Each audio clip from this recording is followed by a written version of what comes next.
하나님 감사합니다. 하나님 사랑합니다. 저희들 오늘도 주님의 전으로 불러 모아주시고 하나님의 말씀 앞에 앉혀주셔서 감사합니다. 하나님께서 지으신 모든 것이 선함에 감사함으로 받으면 버릴 것이 없나니 하나님의 말씀과 기도로 거룩하여 짐이니라 라고 말씀하셨습니다.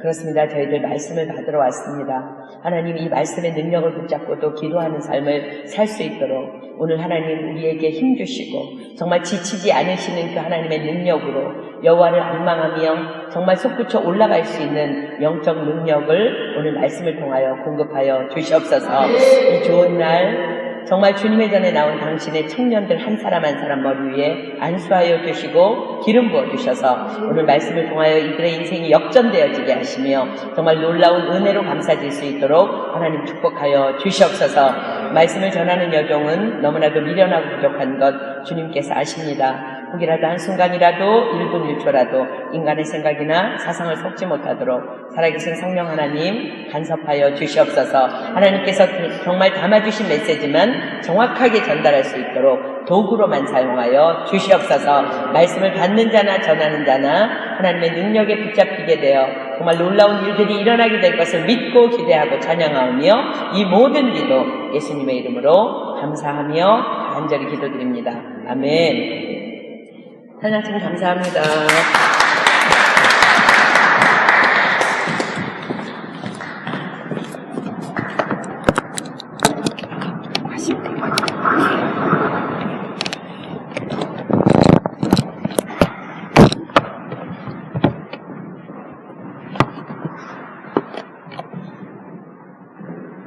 우리 오늘 마태복음 25장 다 펴보도록 하겠습니다. 마태복음 25장.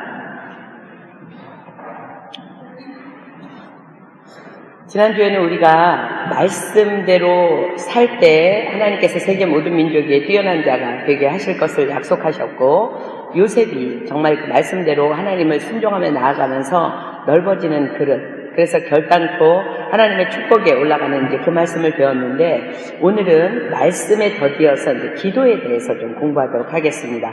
마태복음 25장 1절로 13절 말씀 우리 다 폈으면 교독하겠습니다.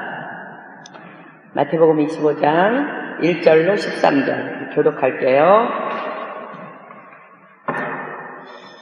그때 천국은 마치 등을 들고 신랑을 맞으러 나간 10처녀와 같다 하리니 미련한 자들은 등을 가지되 기름을 가지지 아니하고 신랑이 더디움으로 다 졸며 잘세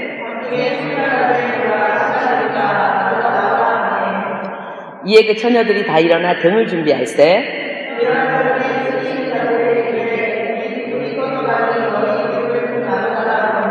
슬기 있는 자들이 대답하여 가로되 우리와 너희의 쓰기에 다 부족할까 하노니 차라리 파는 자들에게 가서 너희 쓸 것을 사라 하니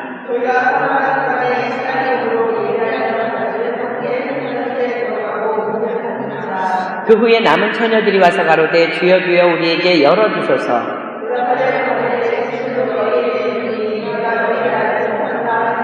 함께 읽습니다. 그런즉 깨어있으라 너희는 그 날과 그 시를 알지 못하느니라. 아멘. 본문의 내용은요, 우리가 지금 읽은 내용은 이스라엘의 혼인잔치에서 흔히 일어날 수 있는 신부의 들러리들에 대한 이야기입니다. 우리가 좀 이스라엘 혼인잔치에 대해서 좀 알아야만 오늘 본문이 이해가 되기 때문에 혼인잔치에 대해서 잠깐 나눌게요. 이스라엘의 혼인잔치는 주로 이제 초저녁에 이제 진행된다고 합니다. 신랑이 이렇게 신부를 데리러 신부 집으로 이렇게 출발하는 것으로 잔치가 이제 시작되는데, 신랑이 와서 신부의 이제 부모님들께 이제 정식으로 이제 인사하고 결혼 서약을 하고, 또 이스라엘의 이제 관습대로 지참금을 이렇게 드리고, 이제 우리 한국에 이렇게 함을 보내는 그런 관습과 비슷한 거죠. 이제 정식으로 이 잔치가 열릴, 이제 이 모든 절차가 끝나면 정식으로 잔치가 열릴 신랑의 집으로 이제 신부를 데려갑니다. 그때에 신부의 친구이자 이제 10명의 처녀로 구성된 들러리들이 이렇게 신부의 단장을 이렇게 막 도우면서 예쁘게 해주고 막 이렇게 기다리다가 신랑이 온다는 소리와 함께 등불을 들고 나아가서 신랑을 이렇게 맞아들이게 됩니다. 그리고 또 이제 신랑이 신부를 이제 데려갈 때, 혼인잔치집으로 데려갈 때 신부의 곁에서 이제 등을 켜고 이렇게 행진을 돕게 되는 것이 이제 들러리들의 역할입니다. 그런데 오늘 본문에 보니까 웬일인지 신랑이 도무지 오질 않는 거예요. 핸드폰이 있거나 뭐 인터넷이 있던 시대가 아니니까 이제 뭐 카톡으로도 연락도 못 하겠죠. 이제 무슨 일인지 알 수 없기 때문에 마냥 기다려야만 하는 실정입니다.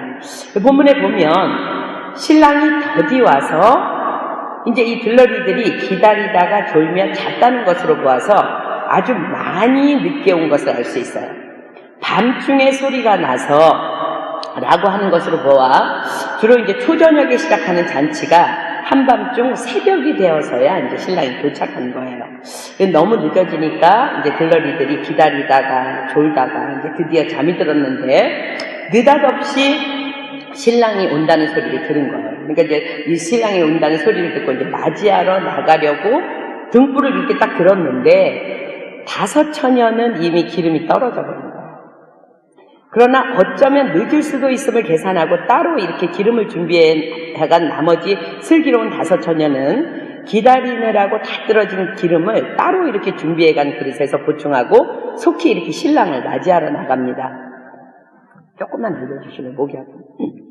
기름이 떨어진 5처녀가 좀 이렇게 나누어 달라고 하지만 신랑 집에까지 들러리를 서서 이렇게 등불을 켜고 가야 되기 때문에 나누어 줄 수 있는 상황이 아니었어요. 그래서 결국 미련한 5처녀는 기름을 사러 파는 자들에게 달려갑니다. 그래서 돌아와 보니까 이미 신랑 집으로 혼인행렬을 이렇게 떠나버렸고 뒤늦게 막 쫓아가 봤지만 신랑 신부는 이미 혼인집으로 들어가고 문이 이미 닫혀버린 거예요. 이제 들어갈 수 없게 된 것입니다. 문을 두드려 보지만 우리가 이제 본문에서 읽은 것처럼 너희를 도무지 알지 못한다는 대답만 듣게 됩니다. 이스라엘의 결혼 관습은 모든 이렇게 초대된 손님은 신랑 신부가 이제 이렇게 들러리의 인도로 혼인 예식장을 향해서 이렇게 들어올 때에 결혼 행렬에 이렇게 등을 들고 길을 밝히면서 기다리다가 신랑 신부와 함께 이제 혼인집으로 이렇게 들어가게 되고 모두가 다 들어간 후에는 이렇게 문을 닫아버린대요. 왜 문을 닫아버리냐면 여러 가지 이유가 있지만 가장 중요한 것은 당시에는 특히나 한밤중에 강도나 도둑이 너무나 많았기 때문에 한 번 문이 닫히면 이렇게 안전한 결혼 예식을 위해서 더 이상 문을 열어주지 않는 것으로 이제 이렇게 잔치가 시작된다고 합니다. 그렇기 때문에 혼인 예식에 초대받은 손님들은요 미리미리 잔치집에 도착해서 이제 예식을 준비하는 것이 이제 그 혼인 잔치에 대한 예의라는 거예요. 그래서 그 5처녀들은 그 이유 때문에 그 예식에 참여하지 못한 거예요. 많은 성경학자들은 신랑이 더디 온 것을 예수 그리스도의 재림의 시간으로 해석합니다. 왜냐하면 예수님께서 속히 오리라고 성경 곳곳에 신약 성경 곳곳에 말씀하셨지만 여전히 우리는 지금 2000년이 지난 지금도 예수님의 재림을 기다리고 있기 때문에 그렇습니다.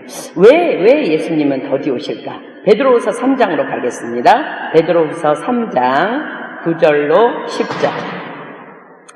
베드로후서 3장 9절로 10절. 베드로후서 3장 9절로 10절. 왜 주님은 늦게 오실까? 주의 약속은 어떤 이의 더디다고 생각하는 것 같이 더딘 것이 아니라 오직 너희를 대하여 오래 참으사 아무도 멸망치 않고 다 회개하기에 이르기를 원하시느니라. 그러나 주의 날이 도적같이 오리니 그날에는 하늘이 큰 소리로 떠나가고 체질이 뜨거운 불에 풀어지고 땅과 그 중에 있는 모든 일이 드러나리로다. 반드시 오신다고 말씀하십니다. 그러나 많은 자들이 회개할 때까지 기다리시기 때문에 더디 오신다고 성경은 기록합니다. 우리가 이제 우리의 인생을 살아가면서 결코 여러분들이 아무리 기도를 해도 아무리 노력하고 아무리 애써도 알 수 없는 것 3가지가 있어요.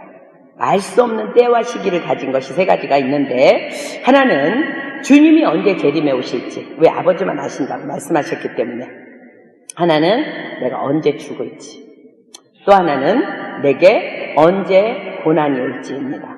우리 지난주에 요셉의 고난에 대해서 이제 공부했는데 성경은요 반드시 주님은 다시 오실 것을 말씀하십니다. 그러나 그때와 시기는 아무도 알 수 없다고 말씀하십니다. 요한계시록 1장 7절로 가겠습니다. 요한계시록 1장 7절 주님이 오신대요. 반드시 오신다고 기록합니다. 요한계시록 1장 7절 요한계시록 1장 7절 볼지어다 구름을 타고 오시리라. 각인의 눈이 그를 보겠고 그를 찌른 자들도 볼 터이요 땅에 있는 모든 족속이 그를 인하여 애곡하리니 그러하리라. 아멘. 주님이 반드시 오신다고 말씀하십니다. 그런데 언제 오실지 우리가 깜짝 놀랄 필요도 없고 누가 오셨다 그래도 유혹당하지 말을 것은 다 볼 수 있게 구름을 타고 오신다고 말씀하셨습니다. 마태복음 24장 36절 마태복음 24장 36절 마태복음 24장 36절 그러나 그 날과 그때는 아무도 모르나니 하늘의 천사들도 아들도 모르고 오직 아버지만 아시느니라. 자, 우리는 언제 주님이 오실지 알 수 없어요. 자, 두 번째, 성경은 인간은 반드시 죽게 될 것을 말씀하십니다. 히브리서 9장 27절 보겠습니다. 히브리서 9장 27절 히브리서 9장 27절 한 번 죽는 것은 사람에게 정하신 것이요 그 후에는 심판이 있으리니. 반드시 인간은 죽게 되어 있어요. 그런데 이 또한 그때와 시기는 아무도 알 수 없습니다. 우리는 오늘 당장 이 성경 공부가 끝나고 나가다가 죽을 수도 있다는 거예요. 누가복음 12장 20절 보겠습니다. 누가복음 12장 20절 언제까지 살 것 같은 인생들에게 주님이 오늘 이렇게 말씀하십니다. 너는 언제 죽을지 몰라. 누가복음 12장 20절 하나님은 이르시되 어리석은 자여 오늘 밤에 내 영혼을 도로 찾으리니 그러면 내 예비한 것이 네 것이 되겠느냐 하셨으니. 자, 세 번째, 성경은 또한 우리에게 고난이 반드시 있을 것을 말씀하십니다. 그러나 그 고난 또한 그때와 시 또한 아무도 알 수 없다는 거예요. 전도서 9장 12절로 갑니다. 전도서 9장 12절 전도서 9장 12절 대저 사람은 전도서 9장 12절 대저 사람은 자기의 시기를 알지 못하나니 물고기가 재앙의 그물에 걸리고 새가 올무에 걸림같이 인생도 재앙의 날이 후련히 임하면 거기 걸리느니라. 그래서 우리가 오늘 읽은 본문 13절에는요 이렇게 말씀하세요. 마태복음 25장 13절 우리 본문 마지막 절 볼까요? 그런즉 깨어있으라. 너희는 그 날과 그 시를 알지 못하느니라.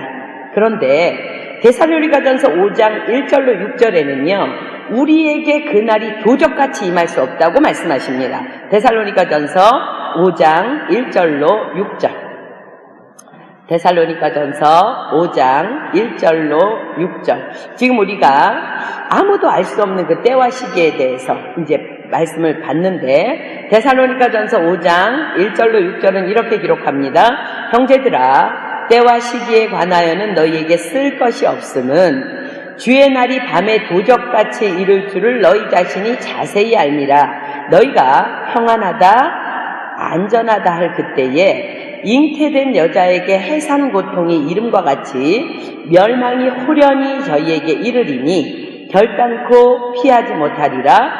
형제들아 너희는 어두움에 있지 아니하매 그날이 도적같이 너희에게 임하지 못하리니 너희는 다 빛의 아들이요 낮의 아들이라. 우리가 밤이나 어두움에 속하지 아니하나니 그러므로 우리는 다른 이들과 같이 자지 말고 오직 깨어 근신할지라. 우리는 아무것도 모르는데요 지금 4절에 뭐라고 얘기해요?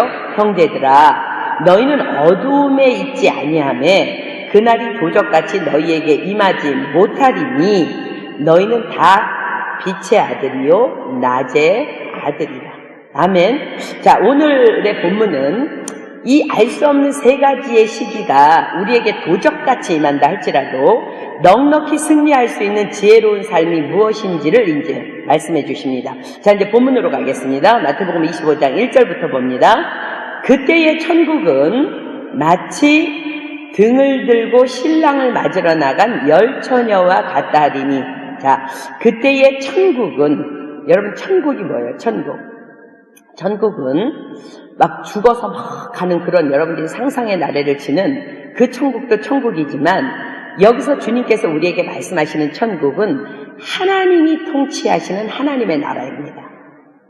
즉, 오늘 주님이 오신다 해도, 내가 오늘 죽음을 맞이한다 해도, 지금 당장 내게 고난이 닥쳐온다 할지라도 하나님이 통치하시는 그분의 평안의 나라 안으로 들어가는 것, 그것이 바로 천국이에요. 누가복음 17장 펴보겠습니다. 바리새인들이 예수님께 당신이 자꾸 천국 얘기하는데 그게 언제 옵니까? 어느 때에 어떻게 임합니까? 누가복음 17장 20절로 21절 보겠습니다. 누가복음 17장 20절로 21절. 바리새인들이 하나님의 나라가 어느 때에 임하나이까 묻거늘 예수께서 대답하여 가라사대 하나님의 나라는 볼 수 있게 임하는 것이 아니요 또 여기 있다 저기 있다고도 못하리니 하나님의 나라는 너희 안에 있느니라. 하나님의 나라는 너희 안에 있대. 우리 안에 있다는 거예요. 고린도전서 4장 20절 보겠습니다. 고린도전서 4장 20절. 고린도전서 4장 20절. 고린도전서 4장 20절. 하나님의 나라는 말에 있지 아니하고 오직 능력에 있음이라. 자, 이제 이 두 가지 말씀으로 하나님의 나라, 즉 천국은 우리 안에 있대요. 그리고 또 하나님의 나라는 오직 능력에 있대요. 자, 이제 우리가 아까 이제 본문 1절로 가보면 그런데 그 천국은 마치 하고 뭐라고 설명하냐면 등을 들고 신랑을 맞으러 나간 열 처녀와 같다 하리니. 그럼 1절 안에 천국은 문제와 답이 다 들어있는 말씀이에요. 천국은 마치 등을 들고 신랑을 맞으러 나간 열 처녀와 같다 하리니.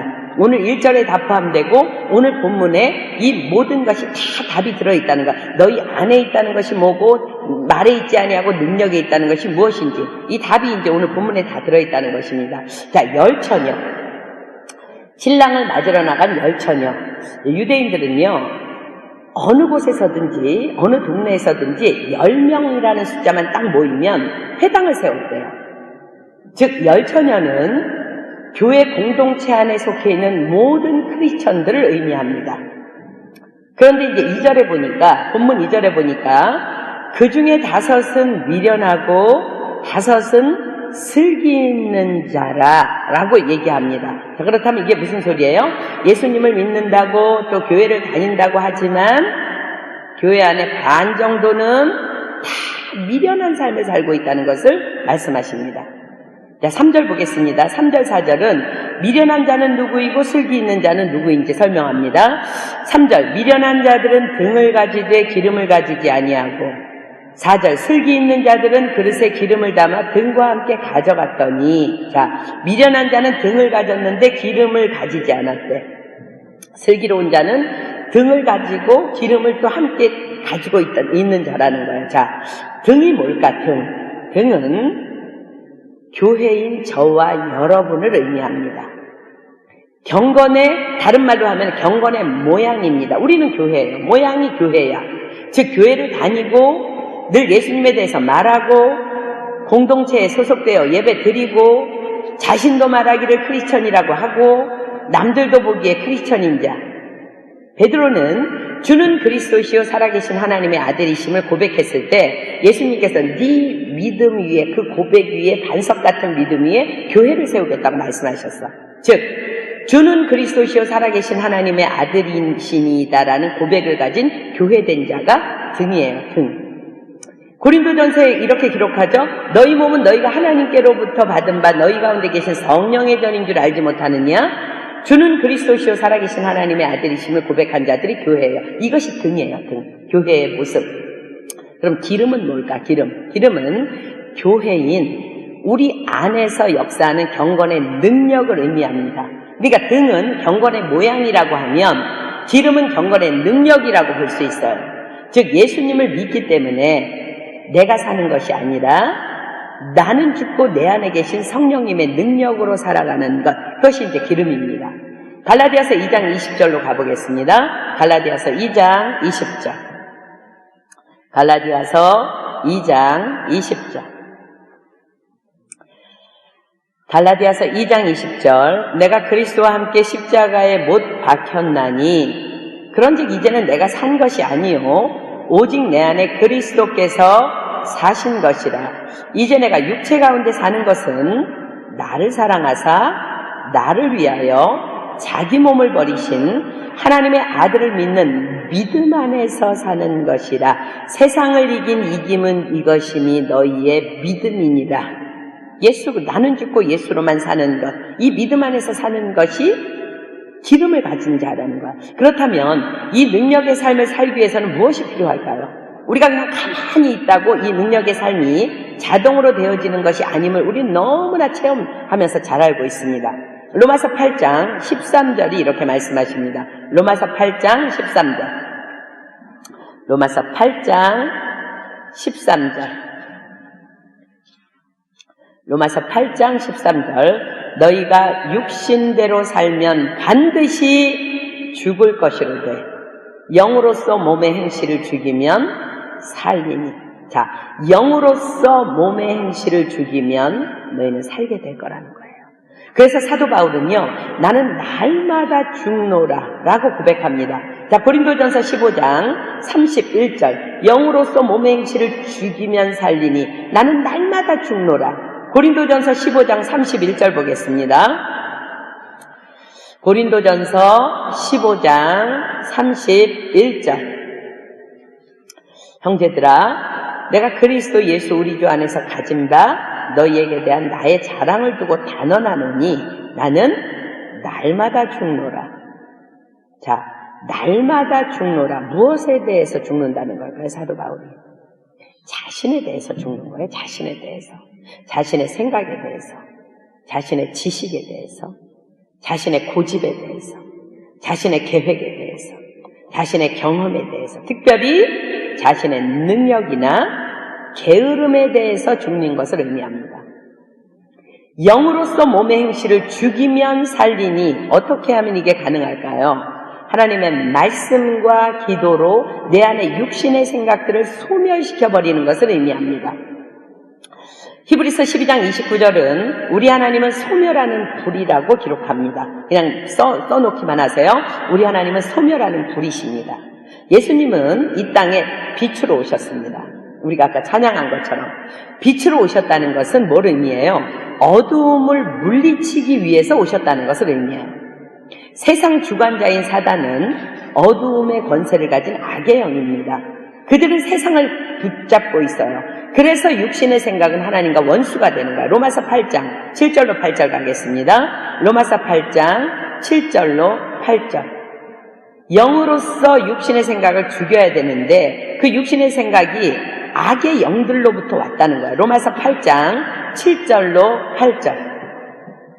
육신의 생각은 하나님과 원수가 되나니 이는 하나님의 법에 굴복치 아니할 뿐 아니라 할 수도 없음이라. 육신에 있는 자들은 하나님을 기쁘시게 할 수 없느니라. 자, 그렇기 때문에 세상으로부터 들어온 육신의 생각들, 자, 어두움의 영들이 준 생각들은 말씀이 육신이 되어 이 땅에 오신 빛이신 예수님의 말씀이 내 안에 이렇게 들어오면은요, 그냥 이게 자동으로 소멸되어지는 거야. 자동으로. 왜? 예수님은 빛이며 세상에 주는 그 세상의 영들이 주는 모든 생각들은 어두움이기 때문에 주님의 말씀이 내 안에 들어오면은 그냥 자동으로 내 안에 있는 것들이 소멸되어지는 거야. 그러니까 이제 간단하게 얘기해서 요즘에는 이제 해가 기니까 그렇지 않지만 겨울 같은 때는 우리 예배 끝나고 이제 늦은 시간에 집에 들어가면 집안이 이제 깜깜해요. 그죠? 그러면 어떻게 해야 돼요? 막 깜깜하다고 이러면 막 기도해요. 막 깜깜하니까 어떻게 밝아져라. 이렇지 않잖아. 어떻게 해요, 여러분들? 그냥 이렇게 스위치로 올려. 그러면 스위치로 올려서 전등을 켜면 돼요. 그러면 여러분 집안에 있던 깜깜함이 그냥 어둠이 그냥 사라져. 그리고 그냥 환해지는 거예요. 아주 간단한 원리예요. 육신의 생각, 영으로서 육신의 생각을 죽이면 살리는 이것은 아주 간단한 원리입니다. 하나님의 영이신 말씀이 내 안에 들어오면 내 안에 있는 육신의 생각들은 소멸되어 버리는 거야. 그런데 아주 간단하지만 이게 이제 쉬운 일이 아니라는 것은, 자, 방이 이렇게 어두울 때에 스위치를 올리기만 하면 방이 전구에 들어온 불빛으로 인해서 환해진다는 것. 이것은 내 영 안에 담아놓은 지식의 말씀이에요. 그죠? 여러분들 이제 지식적으로 말씀을 알고 있는 거야. 그런데 그 말씀의 말씀이 그 능력이 되어서 빛으로 이렇게 밝혀지기 위해서는 우리가 뭐 해야 돼요? 스위치를 올리는 행위가 필요한 거예요. 그것이 바로 기도예요. 그 말씀이 능력이 되어서 어두움의 영이 제공한 그 육신의 생각들을 소멸하기 위해서는 말씀을 아는 것만을 가지고는 불가능하다는 거예요. 반드시 말씀과 기도가 동반돼야 되는데 반드시 말씀을 붙잡고 기도를 통한 성령님의 도우심이 필요하다는 거예요. 자, 디모데전서 4장 5절, 우리가 너무 잘 알고 있는 말씀 한번 볼까요? 디모데전서 4장 5절. 디모데전서 4장 5절. 자, 디모데전서 4장 5절은 이렇게 기록해요. 하나님의 말씀과 기도로 거룩해짐이니라. 근데 우리는 이제 말씀, 기도, 이걸 이제 따로따로 이렇게 생각하는데, 우리 지난주에 요셉이 정말 그 고난이 올 때마다 말씀을 붙잡고 일어나고, 말씀을 붙잡고 일어나고, 말씀을 붙잡고 일어났어요. 그런데 지금 이 요셉이라는 사람이 말씀만 가지고 불충분했다는 것을 우리가 알아야 돼요. 기도하는 사람이었기 때문에 그 일이 가능한 것이 뭐냐면, 이 말씀과 기도로 거룩해진다는 것은 성경 원어에는요, 말씀의 기도라고 기록합니다. 그러니까 여러분들이요, 그냥 막연하게 기도하는 것이 아니라 하나님의 말씀인 말씀을 붙잡고 말씀대로 기도하는 거예요. 그것이 필요하다. 그럴 때 말씀이 능력으로 나타난다는 거야. 자, 이제 우리가 왜 기도할 때에 하나님의 능력이 나타날까? 누가복음 11장, 적기만 하십시오. 여러분 아는 말씀이니까. 누가복음 11장 13절은 구하는 자에게 성령을 주시지 않겠느냐라고 기록해요. 기도할 때 하나님께서 우리에게 성령을 부어주신다는 거예요. 믿으십니까? 아멘. 그냥 가만히 있으면 성령이 부어지는 것이 아니라요, 우리가 기도할 때 성령을 부어주세요. 사도행전 1장 8절은 적으십시오. 우리가 너무나 잘 아는 것처럼 오직 성령이 너희에게 임하시면 너희가 권능을 받고, 자, 성령은 뭐예요? 권능이야, 권능. 우리가 기도할 때에 하나님께서 성령을 부어주세요. 근데 그 성령은 그냥 일반적인 영이 아니라 권능의 영이라는 거야, 권능의 영. 그래서 예수님도 3년 반 동안 공생애를 하실 때에 기도를 통해서 그 힘을 공급받았다고 사도행전에 기록합니다. 사도행전 10장 38절. 사도행전 10장 38절. 사도행전 10장 38절. 사도행전 10장 38절. 하나님이 나사렛 예수에게 성령과 능력을 기름 붓듯 하셨음에 저가 두루 다니시며 착한 일을 행하시고 마귀에게 눌린 모든 자를 고치셨으니 이는 하나님이 함께 하셨습니다. 예수님께서도 기도를 통한 능력을 공급받고 사역하신 것을 이제 말씀하십니다. 그래서 에베소서 6장 18절은 우리에게 이렇게 권면합니다. 에베소서 6장 18절. 에베소서 6장 18절. 에베소서 6장 18절. 에베소서 6장 18절. 자, 모든 기도와 간구로 하되, 모든이라는 것은요, 모든 상황이에요. 범사에 감사하라, 항상 기뻐하라, 쉬지 말고 기도하라. 그것처럼 범사에 항상 쉬지 말고 모든 일에 기도와 간구로 하되 무시로 성령 안에서 기도하고, 이를 위하여 깨어 구하기를 항상 힘쓰며 여러 성도를 위하여 구하고. 자, 무시로 성령 안에서 기도한다는 것은요, 우리가 그 말씀이 능력이 되어서 내 삶에 나타나게 하기 위해서 무시로 기도한다는 것은 성령의 능력을 공급받기 위해서 기도하는 것을 말씀하시는 거예요. 여러분들이 기도 왜 해야 되냐면 성령의 능력을 공급받기 위해서 기도하는 거라는 거야. 예수님께서는요, 우리가 잘 아는 것처럼 3년 반 동안 제자들에게 말씀을 가르치셨어요. 그리고 기도의 본을 보여주셨고 기도해야 함도 가르치셨어요. 그러나 제자들은요, 그렇게 예수님이 가르쳤는 거에 반해서 능력 있는 기도의 삶을 살지 못했어요. 자신의 삶을 드린 그 예수님이 십자가를 지시고 정말 죽을 그 위기에 있는 그 상황에서도 그들은 그냥 기도하다가 졸다가 자버리는 거야. 자, 마태복음 26장으로 한번 가볼까요? 마태복음 26장 40절로 41절. 마태복음 26장 40절로 41절. 마태복음 26장 40절로 41절. 예수님이 십자가 지시기 직전의 상황이죠. 제자들에게 오사 그 자는 것을 보시고 베드로에게 말씀하시되 너희가 나와 함께 1시 동안도 이렇게 깨어있을 수 없더냐? 시험에 들지 않게 깨어있어 기도하라. 마음에는 원이로되 육신이 약하도다 하시고, 그렇게 기도에 대해서 가르쳤는데 이게 지금 너는 나랑 1시간도 기도를 못하니? 나는 책망을 들어요. 그러나 그런 그들이 어떻게 변했어요? 예수님께서 부활하신 후에 뭐라고 제자들에게 말씀하셨어요? 내가 부활한 후에는 보혜사 성령이 너희에게 올 거야. 그러니까 너희는 약속하신 그 성령이 부어질 때까지 예루살렘을 떠나지 말고 기다려라 라는 그 예수님의 말씀을 듣고 마가의 다락방에서 기도하며 기다리다가 그 약속하신 성령을 받게 돼요, 그들이. 그리고 그들은 이제 1시간이 아닌 밤을 새워서 기도하는 기도의 사람들로 변하게 되고 그들의 능력이 나타나는 삶이 막 일어나게 됩니다. 안진뱅이들이 막 일어나 버리는 거야. 지금 우리는요, 성령 시대에 살고 있어요. 예수님이 십자가에서 돌아가시고 성령을 우리에게 부어주셨어요. 보여주셨어요. 구하기만 하면은 주시는 성령 시대. 언제까지 여러분들 속지 마십시오. 언제까지 여러분들 이런 말 쓸 거냐? 이런 말 쓰는 사람 보면 너무 답답해. 마음에는 원이로되 육신이 약하도다. 이거는요, 이제 더 이상 핑계할 수 없는 말씀이에요. 왜냐하면 이 말씀은 성령 받기 전에 제자들을 향한 예수님의 긍휼의 마음이었어요. 그들 제자들은 성령을 받지 않았어요. 그 예수님은 십자가에 돌아가신 후에 보혜사 성령을 우리에게 부어주셨어요. 그러니까 그들은요, 그렇게 기도하기가 힘들었다는 거예요.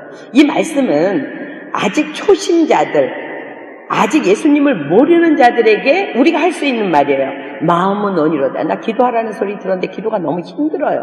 잘 안 돼요.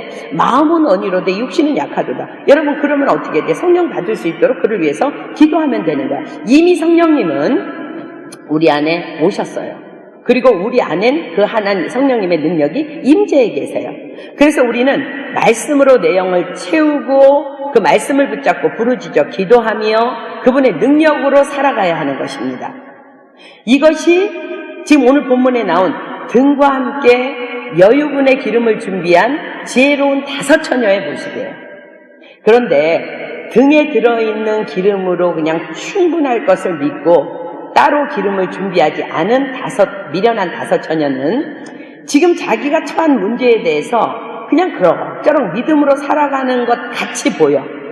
그러나 언제 어떻게 될 줄 모르는 잠깐 후의 상황에 대해서는 전혀 대처 능력이 없었다는 것을 오늘 우리는 본문에서 보고 있습니다. 신랑이 올 때까지 그들은요, 그냥저냥 버틸 수 있는 그 등 안에 들어있는 기름 정도는 가지고 있었지만 8절에 보면, 본문 8절에 보면 우리의 등불이 꺼져가니 너희의 기름을 좀 나눠달라 라고 얘기하고 있어요. 교회에서 들은 말씀으로, 교회에서 드린 기도로, 오늘 성경 공부 가서 막 전도사님이 부르짖어 기도하자고 선교사님 기도하자고 그랬으니까 기도했으니까 오케이 됐어. 그리고 오늘 말씀 들었으니까 됐어. 교회에서 들은 말씀, 교회에서 드린 기도로 겨우겨우 연명하면서 살아가는 자의 모습이 미련한 5처녀의 모습이에요. 그러나 슬기로운 처녀들은 전혀 지금 신랑이 더디올 것에 대해서 알지 못했어요. 그런데 이들은 어찌 될 바 모르는 이후의 시간을 위해서 기름을 여유 있게 미리미리 준비한 거예요. 이것이 오늘 10처녀 비유를 통해서 예수님께서 우리에게 말씀하시고자 하시는 중심 주제입니다. 자, 본문 5절로 가겠습니다. 본문 5절. 신랑이 더디옴으로 다 졸며 잘세. 자, 더디옴으로, 신랑이 더디옴으로, 우리가 교회를 통해서 이제 여러분들 아주 그냥 어떤 사람들은 막, 정말 선교사님 맨날 말씀 보라 그러고, 맨날 기도하라 그러고, 아니, 그냥 주제가 하나야, 하나. 자, 이제 여러분 잘 들어보세요. 교회를 통해서 수없이 말씀 생활, 기도 생활에 대한 하나님의 메시지를 들어도 여전히 내일로 미루는, 말씀 생활, 기도 생활을 여전히 내일로 미루는 이유가 뭔지 알아요? 신랑이 더디 오므로. 문제 앞에 서지 않으면, 여러분 보세요. 겉보기에 매일 기도에 목숨 거는 자들이나, 대충 그냥 왔다 갔다 신앙생활 하는 자들이나, 별반 다를 것이 없어 보여요. 오늘 기도하지 않아도, 오늘 말씀으로 무장하지 않아도, 그냥 지금까지 별일 없이 잘 지내고 있기 때문이에요. 아니, 오히려 경건생활에 목숨 거는 자들을 보면, 좀 대충 하지. 뭘 저렇게까지 라는 생각을 하도록 사단은 우리의 생각을 굉장히 혼란하도록 교란시키고 있습니다.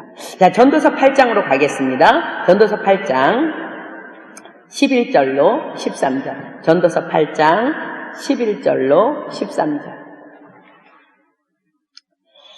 전도서 8장 11절로 13절. 악한 일의 징벌이 속히 실행되지 않으므로 인생들이 악을 행하기에 마음이 담대하도다. 죄인이 100번 악을 행하고도 장수하거니와 내가 정령이 안 오니 하나님을 경외하며 그 앞에서 경외하는 자가 잘 될 것이요 악인은 잘 되지 못하며 장수하지 못하고 그날이 그림자와 같으리니 이는 하나님 앞에 경외하지 아니함이니라. 자, 이 말씀 뭐예요? 반드시 그날은 오게 돼 있단다. 반드시. 자, 이제 본문 6절 보겠습니다. 드디어 그 시간이 왔어요. 밤중에 소리가 나되 보라 신랑이로다 맞으러 나오라 라는 외침이 들렸어요. 마태복음 24장 44절 한번 볼까요? 마태복음 24장 44절. 이러므로 너희도 예비하고 있으라. 생각지 않은 때에 인자가 오리라. 우리 지난주 금요일인가요? 우리 토요일인가요? 선교센터에서 이제 우리 G2 그룹, 우리 몇몇 캔디데이트라고 함께 이제 몇 명 초대해서 함께 이제 저녁 식사를 했어요. 이제 식사를 한 후에 이제 이런 얘기들이 나왔어요. 지금 우리 여기 선정이도 여기 와 있는데, 파리가 점점 싫어진다. 처음에는 파리가 좋았는데 점점 싫어진다고. 요즘에는 부쩍 이상한 일들이 정말 많이 있고 많이 당해서 그냥 파리가 정념이가 푹 떨어진다는 이제 얘기를 했어요. 그러니까 이제 우리 거기 모인 자매들이 이제 이 얘기, 저 얘기하고 파리가 이렇다 저렇다 이런 불이익을 당한 그런 얘기들을 막 이제 했어요. 어떤 남자도 이상해서 엉덩이를 만진다는 둥, 가슴을 만진다는 둥, 이제 이런 얘기들이 막 나왔어요. 근데 제가 이제 그런 불이익들, 구역질 나는 그런 세상의 그런 이제 일들에 대해서 이렇게 얘기를 이렇게 듣고 있으면서 제 안에 이런 생각이 들었어요. 지금 저 얘기를 하고 있는 우리 지체들이 이미 이제 우리 파리에 와서 우리 교회와 이제 인연을 맺은 지가 이제 오래되었고, 그때부터 예배나 성경 공부에 빠지지 않고 열심히 나왔다면 이미 그 일들을 예비할 수 있는, 이미 선포된 말씀을 통해서 다 믿음으로 넉넉히 이길 수 있는 일인데, 말씀을 모르니까 저렇게 이제 당하고, 이제 그 사건을 또 우울해하고, 그 사건을 이제 묵상하고, 너무 싫고, 그런 두려움도 있고, 이런 것들에 시달리고 있구나 하는 정말 너무 안타까운 마음이 들었어요. 그래서 제가 이제 그 얘기를 듣고 있다가, 이제 사도 바울 얘기를 했어요. 우리 얼마 전에 전도사님께서 해주신 얘기. 사도 바울이 독사에 물렸을 때에 사단은 목적이 하나예요. 독사가 물었을 때 목적은 뭐예요? 혹 죽거나 혹 엎드러져 죽거나. 사단은 그것을 기대하는 거예요. 악한 영들이 설칠 때에 우리에게 더러움, 정말 기분 나쁜 일들을 던질 때에 그들이 원하는 거는 혹 죽거나 엎드러져 죽거나. 그런데 사도 바울이 어떻게 했어요? 독사가 물었는데 무슨 독을 마실지라도 해를 받지 않고 그냥 툭 털어버린 거예요. 그리고 아무 일도 없었어요. 사도 바울은 그랬어요. 그죠? 그게 믿음의 삶이에요.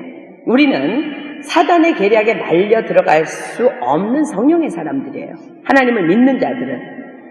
만약에 여러분들 주변에서 이런 사회의 더러움에 대해서 여러분들이 교회 밖에서 이런 이야기를 듣기 시작했을 때 여러분은 어떻게 반응할 거예요? 여러분들 한번 생각해 보세요. 그날 우리 선교센터에서 들었던 이야기들은 여러분들 일상생활에 일어나는 일들이야. 그럼 여러분들 어떻게 반응할 거예요? 자, 여러분들 잘 얘기를 들어보세요. 제가 이제 그 자매들에게 해준 얘기예요. 자, 이제 지금부터 내 말을 잘 들어봐라, 너희들. 그래서 예수님께서는 기도를 가르치셨어요. 너희는 이렇게 기도하라고 말씀하셔요. 여러분, 우리가 지금 알고 있는 주기도문은요, 너희는 이렇게 기도하라. 그러니까 기도를 하나도 할 줄을 모르는 사람도 할 수 있는 것이 예수님이 가르쳐 주신 너희는 이렇게 기도하라요. 근데 그 주기도문 안에는 뭐가 들어있어요? 우리를 시험에 들게 하지 마옵시며 다만 악에서 구하옵소서 라고 기도하라고 주님이 말씀하셨어요. 우리는 너무나 악한 세상에 살고 있어요. 온통 세상은 악으로 가득 차 있어요. 그래서 우리가 정말 그 악한 세상에서 이제 우리가 듣도 못한 일들이 파리 시내에서는 엄청나게 일어날 거예요. 그런데 악으로 가득 차 있기 때문에 우리가 하나님의 도움을 청하지 아니하고 기도하지 아니하고 그냥 내가 잘났다고 내 힘으로 산다고 내 맘대로 살아가다가는 이 사단이 바글바글한 이 땅에서 사단의 밥이 될 수밖에 없는 거예요. 여러분 기억하십시오. 예수님께서는요, 분명히 성경에 너희가 내 이름으로 무엇을 구하든지 내가 시행하리라 말씀하셨어요. 그렇기 때문에 우리는 아침에 일어나서 그날을 주님께 드려야 돼요. 하나님, 내가 오늘 차를 타고 이렇게 학교를 갑니다. 그 전철 안에서의 모든 상황, 길 가는 모든 상황도 주님 앞에 다 맡겨드립니다. 우리를 시험에 들게 하지 마옵시고 편안하게 해서 구해달라는 그 주님이 가르쳐 주신 기도를 가지고 여러분들 기도할 때에 오늘 나를 악으로부터 지켜주시고 책임져 달라고 할 때에 하나님께서 여러분들 지켜주시는 거야. 우리 이수연 집사님이 얼마 전에 그런 간증을 했어요. 아침에 일어나면 선교사님 가르쳐 주신 대로 눈을 뜨면 나로부터 시작해서 잔물결 기도를, 그래서 나를 기도하고 남편을 기도하고 아무튼 집도 기도하고 구석기석 기도하고 자동차도 기도하고 크레떼이도 기도하고 이렇게 기도하는데 우리 이수연 집사님이 한번 너무나 늦은 시간이었나 봐요. 그래서 밤에 너무 피곤해가지고 차에 있는 짐도 못 내리고 이제 올라가서 잤는데 아침에 보니까 자동차 키가 없는 거예요. 놀래갖고 가봤더니 자동차 키가 차에 꽂혀 있는 대로 아무 일 없이 그 안에 있는 물건도 그대로 있고 자동차 키도 꽂혀 있고 차도 안전한 거야. 여러분, 크레테이에서 또 이 파리 땅에서 그거는요, 하나님의 전적인 도우심이 아니면은 있을 수 없는 일이에요. 믿으십니까? 왜 그래요? 하나님이 기도했기 때문에 보호하신 거예요. 그것이 하나님의 능력이에요. 여러분들, 그것이 하나님께서 우리에게 그래서 너희는 이렇게 기도하라고 말씀하신 거예요. 그래서 이제 그날 그들에게 이제 간증을 나누면서 우리는 기도로서 우리 하루하루의 모든 것을 주님께 의뢰해야 한다는 것을 이제 선포했습니다. 근데 이제 우리 나오미 자매가 옆에서 가만히 듣고 있더니 이렇게 얘기를 하는 거예요. 지금 선교사님이 말씀을 하시니까 지금 생각이 난 건데요. 저도 지금 얘네들이 얘기하는 그 수많은 일들이 많이 있었고 많이 당했었는데 아침에 하나님 앞에 기도하는 거에 목숨 걸기 시작한 그때부터 그 사건이 싹 사라져 버렸다는 거야. 그러면서 정말 그랬다고 하나님 앞에 목숨 걸고 기도하기로 한 다음부터 지금까지 그 어떤 일도 일어나지 않았다고.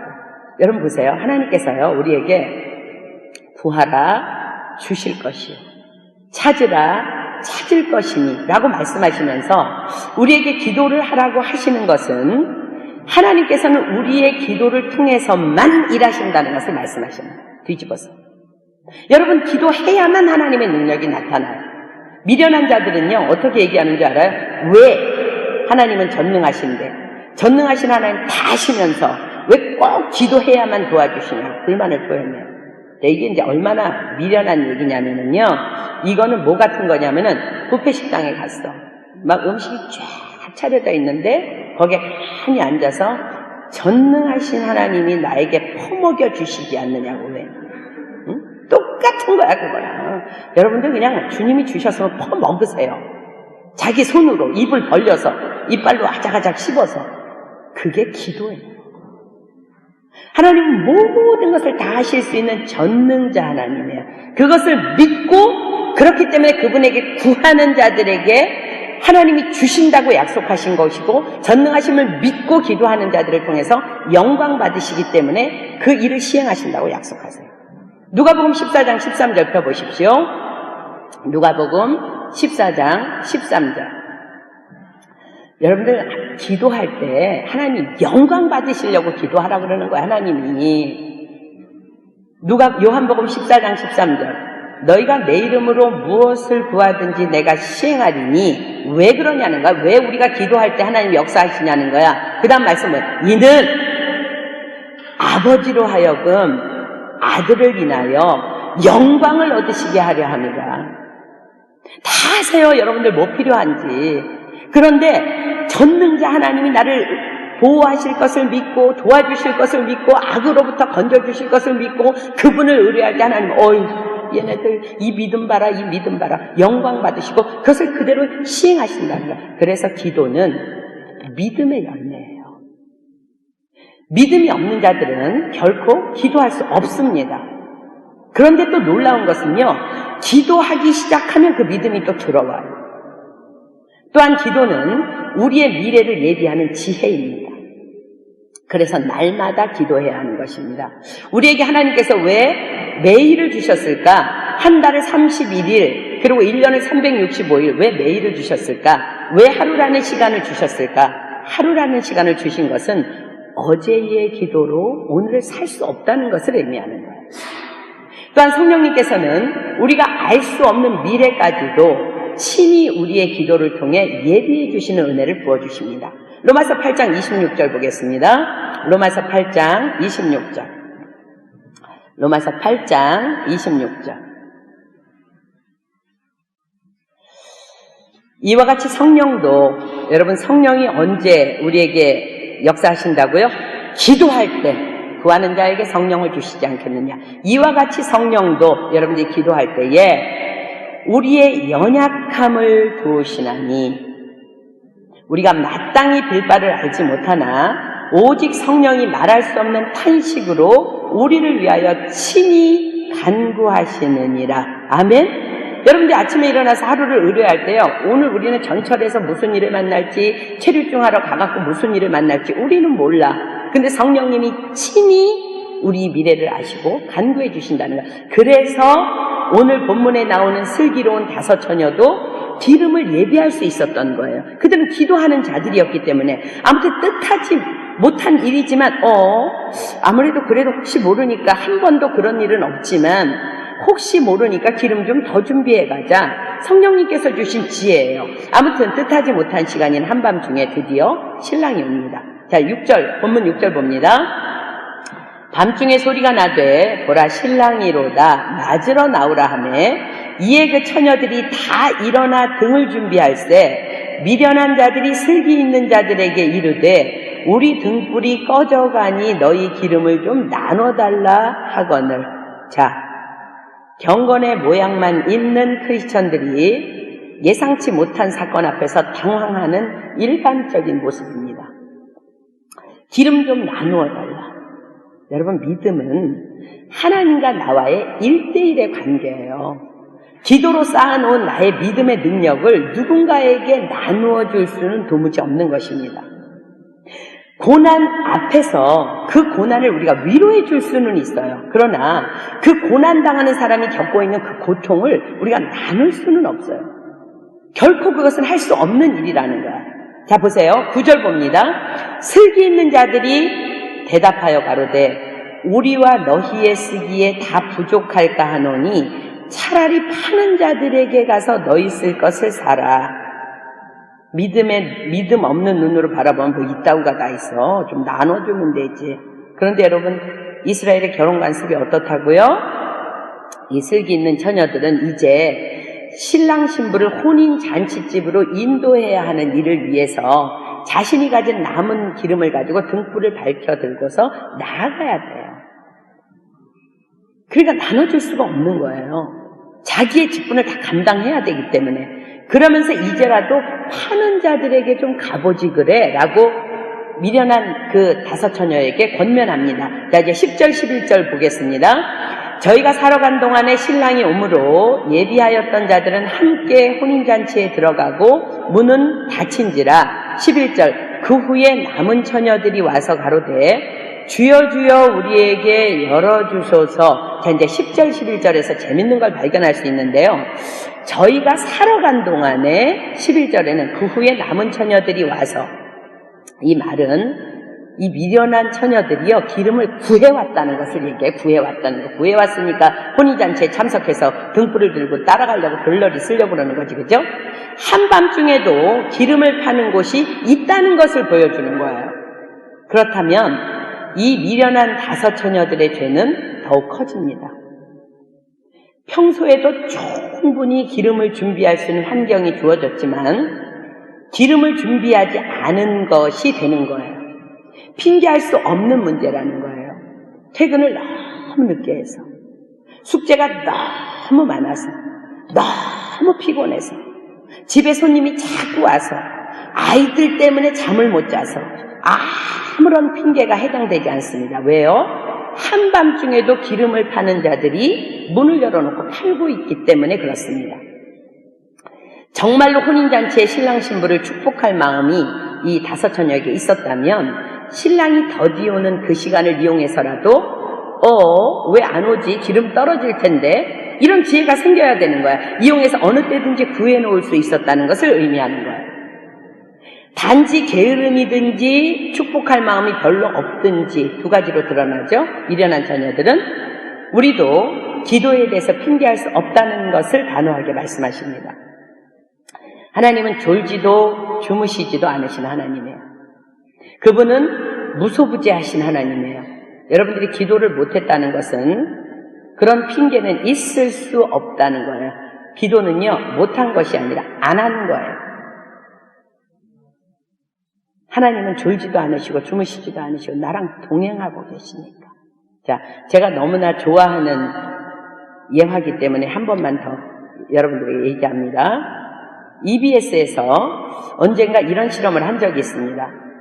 어떤 사람의 위를 이렇게 촬영하는 거예요. 그러면서 그 사람이 더 이상 먹을 수 없는 상태까지 음식을 먹여요. 촬영 중에 있는 그 위가요, 과포화 상태가 돼서 음식으로 막 가득 차고 이제는 막 토할 것 같아서 더 이상 못 먹겠다는 이제 그 사람 앞에 위를 계속 촬영하고 있고, 그 사람이 가장 좋아하는 케이크를 후식으로 그 사람 앞에 딱 갖다 놓습니다. 그런데 놀랍게도요, 그 사람의 위가 움직이기 시작하더니 그 케이크를 먹을 자리를 만들기 시작하는 거예요. 그 실험이 있었습니다. 자, 여러분 보세요. 창조주 하나님께서 만드신 우리의 위가 이 정도라면 하나님을 인식하고 하나님과 교류하는 우리의 영이 진정으로 하나님을 사랑한다면 우리는 아무리 피곤해도 그 어떤 핑계도 하나님께 기도하는 것에 대해서는 장애물이 될 수 없습니다. 기도하지 않는다는 것은 하나님을 피곤보다 장애물보다 더 사랑하지 않는 것을 의미합니다. 정말 우리가 하나님을 사랑한다면 우리의 영은요, 위도 케이크를 먹으려고 자리를 만드는데, 정말로 우리가 하나님을 사랑한다면 우리의 영은 우리를 기도의 자리로 이끄는 능력을 발휘할 것입니다. 이사야 40장 보겠습니다. 이사야 40장 30절로 31절, 우리 아까 찬양했던 가사가 이 말씀으로 이제 찬양을 만든 건데, 이사야 40장 30절로 31절.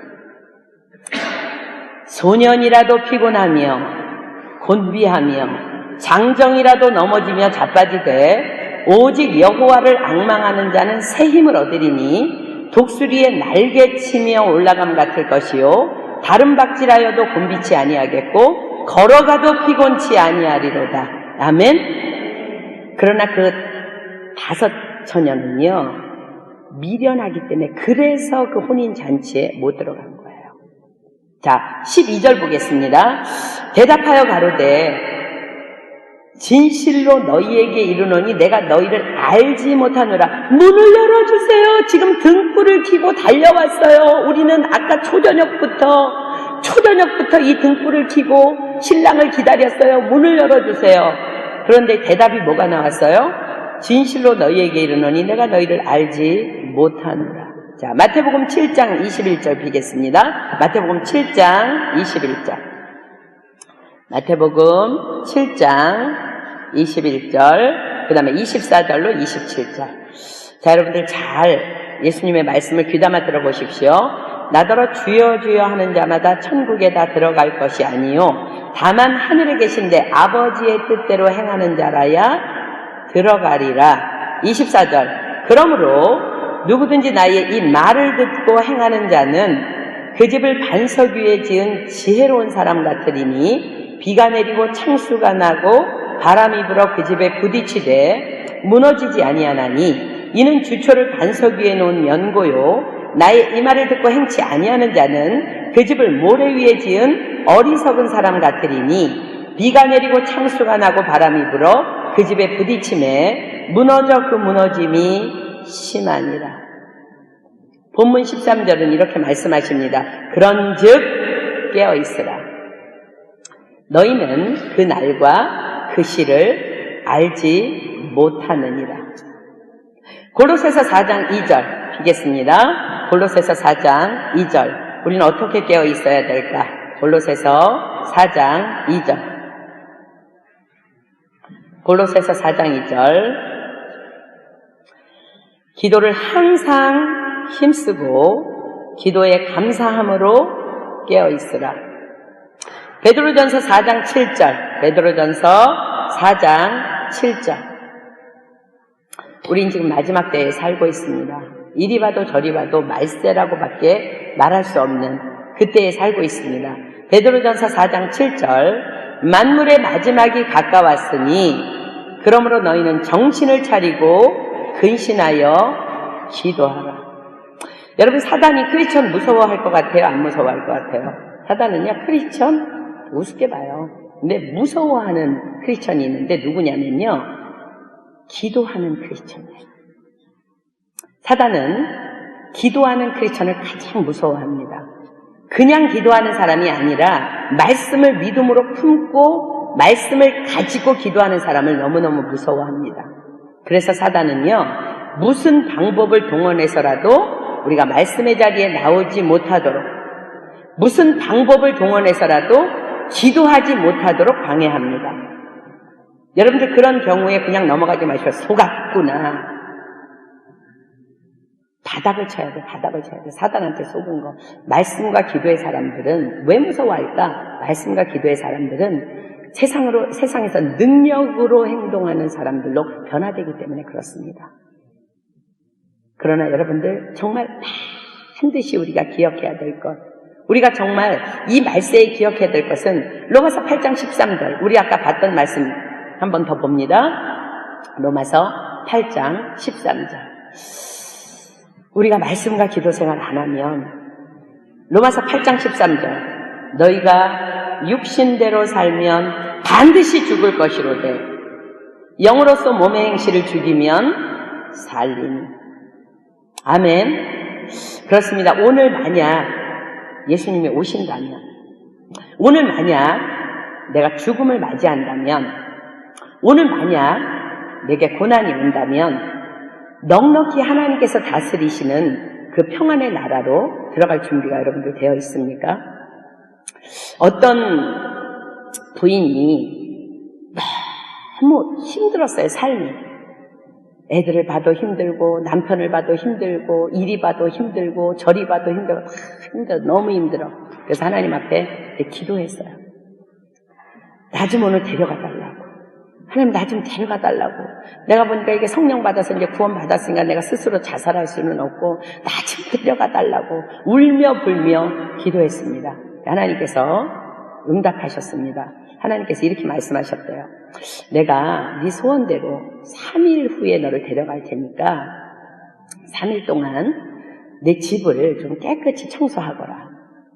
내가 죽은 후에 네 남편이나 자녀들이 너를 기억할 때에 참 우리 엄마는, 참 내 아내는 언제나 집을 참 깔끔하게 정리했던 그런 사람이었어. 이렇게 좀 기억해야 되지 않겠니? 그래서 그 여인은 3일 동안 온 정성을 다해서 자신이 만족스러울 만큼 집을 깨끗이 치우고 이제 정리정돈을 해서 자기가 죽은 뒤에도 아이들이나 남편이 이제 정말 정리정돈 된 집에서 잘 꺼냈을 수 있도록.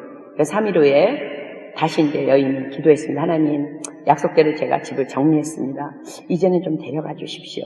요청했습니다. 그 다음 하나님께서 가만히 계시더니, 그래, 내가 3일 후에는 꼭 약속을 지킬 테니까 이번 3일 동안은 네가 이제 아이들을 위해서 마지막 3일을 좀 최선을 다해서 돌보거라.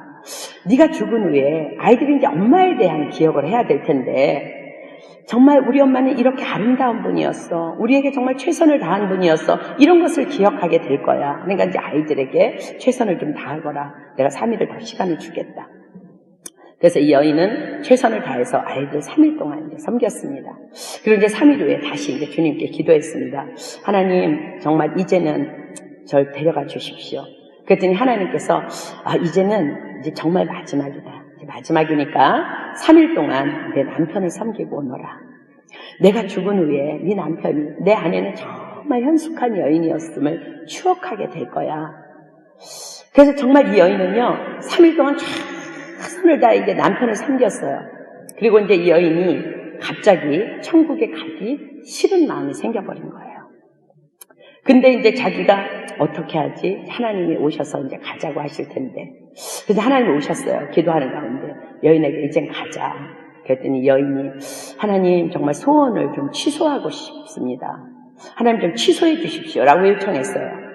하나님 지금까지 내 가정이 지옥 같았던 것은 다 나의 책임이었음을 제가 깨달았습니다.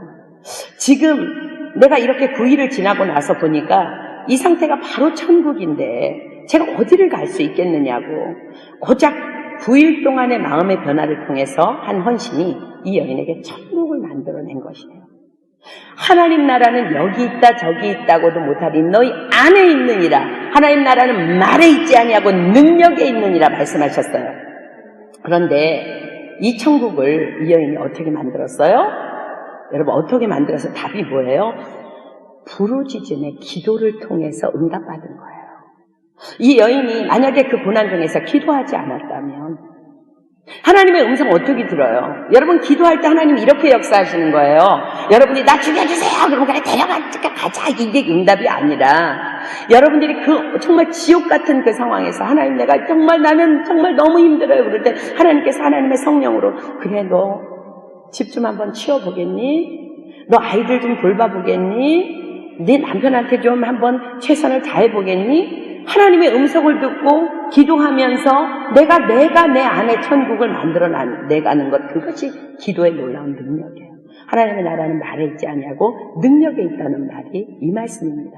이 여인이 기도하지 않았다면 결코 맛볼 수 없었던 천국이 기도 생활을 통해서 완성된 거예요. 그래서 사단은 이렇게 될까봐, 우리가 다 이렇게 될까봐 기도하지 못하도록 그토록 힘을 다해서 방해하는 것입니다. 이 사단의 방해를 우리가 이기기 위해서 우리 어떻게 해야 돼요? 고린도전서 9장 피겠습니다.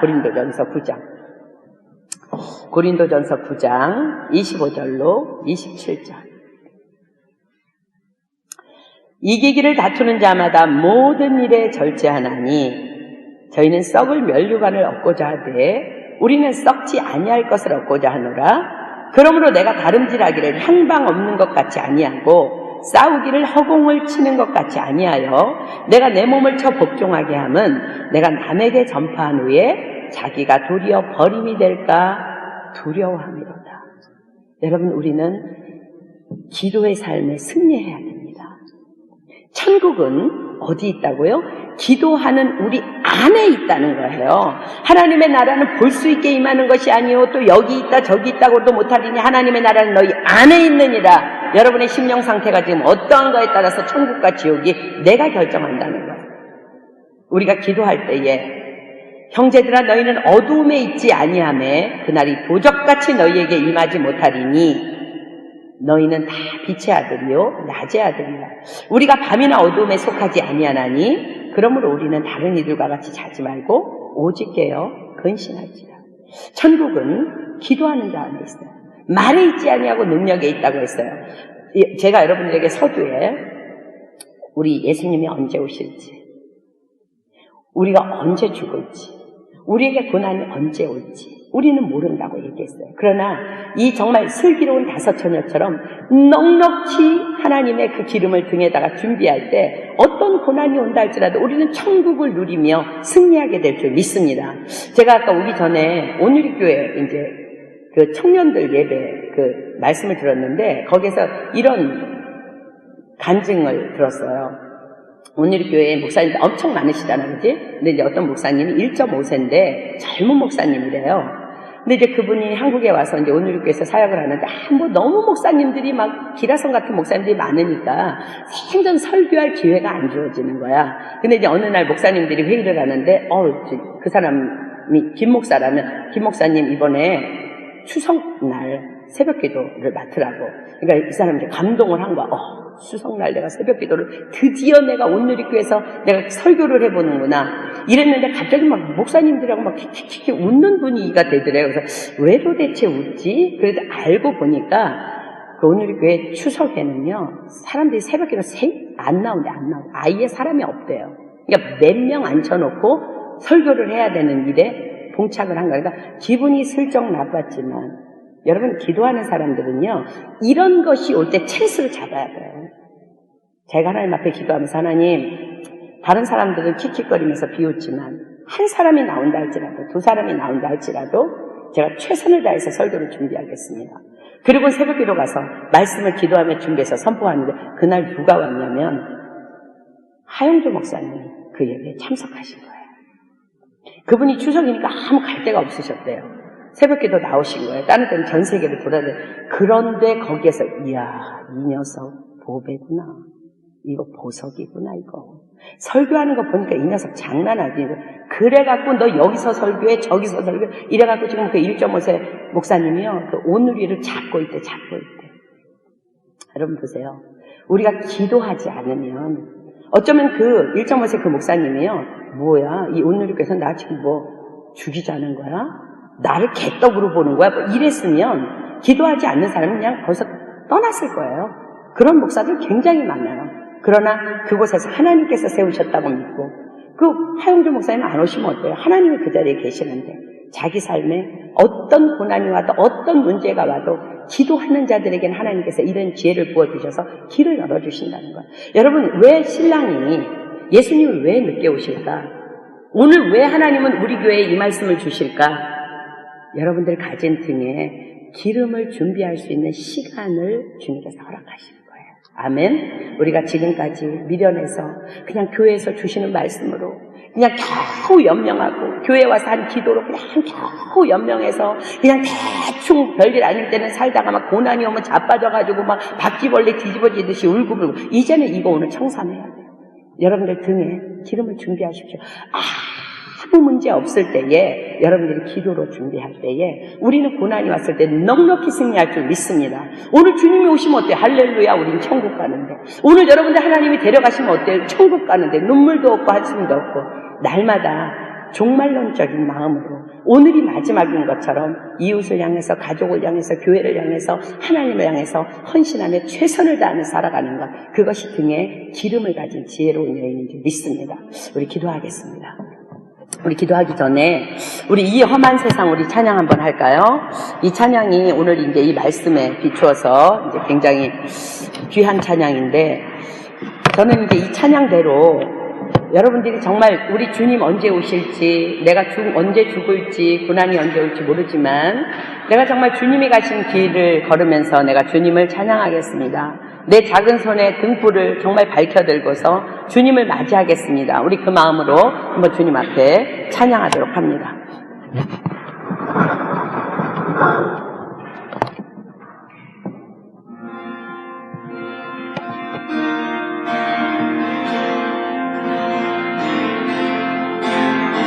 이 험한 세상 나 살아갈 동안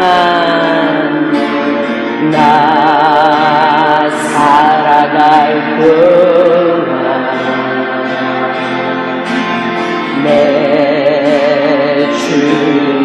가신 길 걸으며 내 주님을 찬양해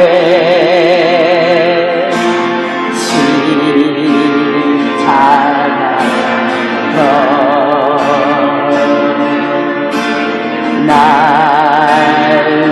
구한 그 사랑 나 매일 찬송을 드려도 나 매일 찬송을 드려도 늘 부족한 것들이 아멘 나 오늘 있는 동안에 나 생명 있는 동안에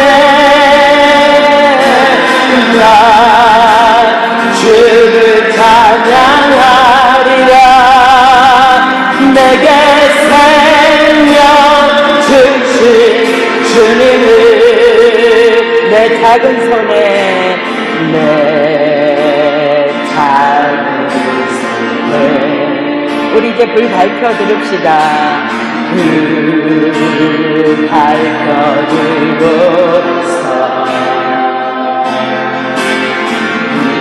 이 세상 다시 오시는 내 주님 맞으리 내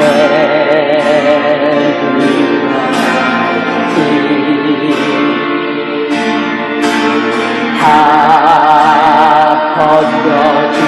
건져주시고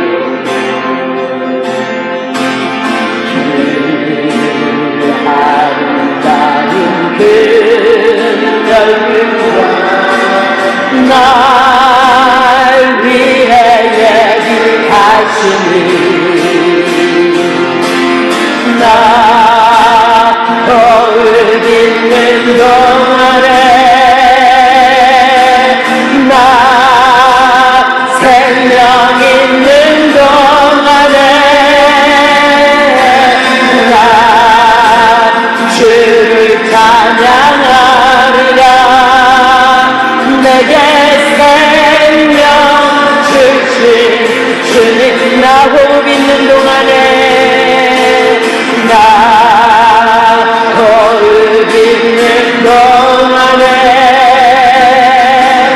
나 생명 있는 동안에 나 주께 기도하리라 나 주께 기도하리라 내게 생명 주신 우리 다 오른손 높이 올리고 나 호흡 있는 동안에 나 호흡 있는 동안에